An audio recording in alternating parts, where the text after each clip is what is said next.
اللہ الرحمن الرحیم۔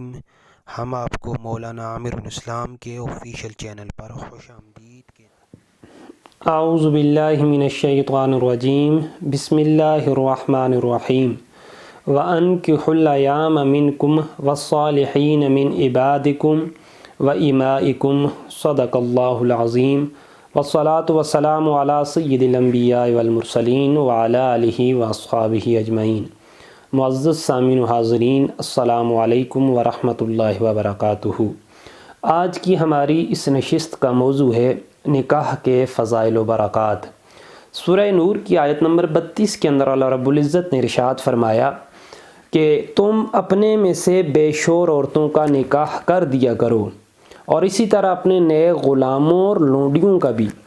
آگے اللہ نے نکاح نہ کرنے کی ایک وجہ بیان فرمائی، ان یکونوا فقراء یغنہم اللہ من فضلہ واللہ واسع علیم۔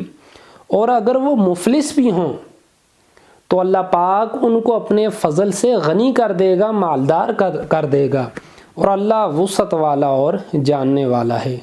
نکاح نہ کرنے کی جو سب سے بڑی وجہ آج معاشرے کے اندر پائی جاتی ہے وہ مفلسی اور فقیری ہے۔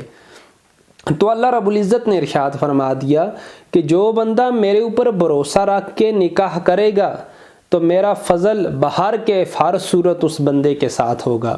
حضرت ابو ہریرہ رضی اللہ تعالی عنہ سے مروی یہ حدیث پاک، حضور فرماتے ہیں کہ 3 طرح کے لوگوں پر اللہ رب العزت کا حق ہے کہ وہ ان کی مدد کرے۔ صحابہ نے پوچھا، یا رسول اللہ صلی اللہ علیہ وآلہ وسلم، وہ 3 طرح کے لوگ کون سے ہیں؟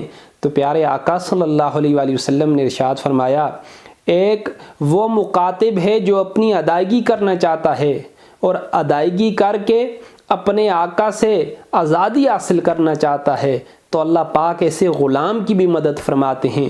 دوسرے نمبر کے اوپر حضور پاک صلی اللہ علیہ وآلہ وسلم نے ارشاد فرمایا کہ وہ نکاح کرنے والا جو پاک دامن رہنے کے لیے نکاح کرنا چاہتا ہو، اللہ ایسے نکاح کرنے والے کی بھی مدد فرماتے ہیں۔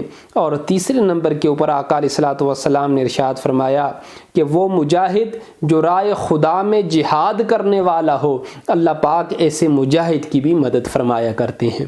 اللہ اکبر۔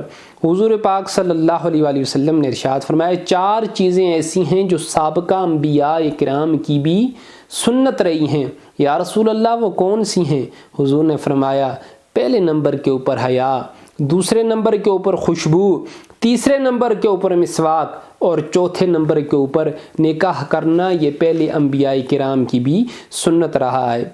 اسی طرح ایک اور حدیث طیبہ حضرت ابو ہریرہ رضی اللہ تعالیٰ عنہ سے مروی کہ کن عورتوں کے ساتھ نکاح کرنے کی حضور پاک صلی اللہ علیہ وآلہ وسلم نے فضیلت بیان فرمائی ہے۔ حضرت ابو ہریرہ رضی اللہ تعالیٰ عنہ سے مروی ہے کہ آقا علیہ الصلوۃ والسلام نے ارشاد فرمایا کسی بھی عورت کے ساتھ نکاح 4 وجہوں سے کیا جاتا ہے۔ پہلی وجہ کیا ہے؟ اس عورت کا مال، بینک بیلنس، پراپرٹی دیکھی جاتی ہے۔ دوسرا، حسب نسب دیکھا جاتا ہے کہ کیسے قوم، قبیلے اور برادری سے تعلق رکھتی ہے۔ تیسرا، اس عورت کا حسن و جمال دیکھا جاتا ہے، اور چوتھے نمبر کے اوپر جو چیز ہے وہ دین دیکھا جاتا ہے۔ اللہ اکبر۔ تو آقا علیہ الصلوۃ والسلام نے ارشاد فرمایا اور تیرے ہاتھ خاک آلود ہوں جب تیرے سامنے ایسی 4 وجہیں آ جائیں تو تم میں جو چوائس کو چوز کرنا ہے، جس وجہ سے کسی عورت سے نکاح کرنا ہے، وہ وجہ حضور نے فرمایا دین والی عورت، اس کو تم نے ترجیح دینا ہے۔ اللہ پاک بقیہ 3 چیزیں بھی اس دین والی کی صدقے تجھے عطا کر دے گا۔ اللہ اکبر۔ عبد الرحمن بن سالم بن عتبہ بن عویم بن سعد انصاری کے والد ماجد نے ان کے جد امجد سے یہ حدیث پاک روایت کی کہ آقا علیہ الصلوۃ والسلام نے ارشاد فرمایا کنواری لڑکیوں کے ساتھ نکاح کیا کرو۔ ترغیب دلائی، کیوں؟ حضور نے فرمایا کہ وہ منہ کی میٹھی ہوتی ہیں، زیادہ بچے جننے والی ہوتی ہیں، اور تھوڑی سی چیز کے اوپر راضی ہو جایا کرتی ہیں۔ اور اخروی فائدہ جو میرے اور آپ کے پیارے آقا صلی اللہ علیہ وآلہ وسلم نے بیان فرمایا وہ کیا ہے؟ حضرت معقل بن یسار سے روایت ہے کہ رسول اللہ نے فرمایا محبت کرنے والی عورت سے نکاح کیا کرو تاکہ کل بروز قیامت میں تمہاری کثرت کے باعث دوسری امتوں کے اوپر فخر کر سکوں۔ اللہ اکبر۔ یہ نکاح کے فوائد ہیں جو اللہ رب العزت نے، اللہ کے پیارے حبیب نے میرے اور آپ کے لیے بیان فرمائے۔ حضرت آدم جب اس دنیا میں تشریف لائے تو سارا کچھ بہت اچھا تھا، لیکن حضرت آدم اس دنیا کی رنگینیوں سے بیزار سے رہتے تھے۔ ایک دن سو کے اٹھے تو کیا دیکھتے ہیں کہ ایک جوڑا نہایتی خوبصورت حسین و جمیل عورت پاس بیٹھی ہے، تو بڑے خوش ہوئے ہیں۔ اللہ رب العزت سے پوچھا، اے اللہ تم نے کس لیے اس کو پیدا کیا؟ تو اللہ نے فرمایا، آدم میں نے تمہارا جوڑ پیدا کیا ہے، تمہارے نکاح کے لیے اس کو پیدا کیا ہے۔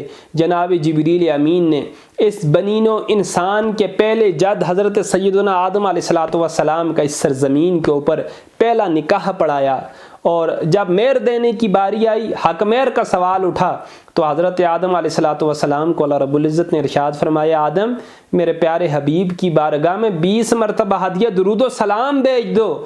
یہ ہدیہ درود و سلام بھیجنا ہی تیرے لیے مہر کا باعث اور سبب بن جائے گا۔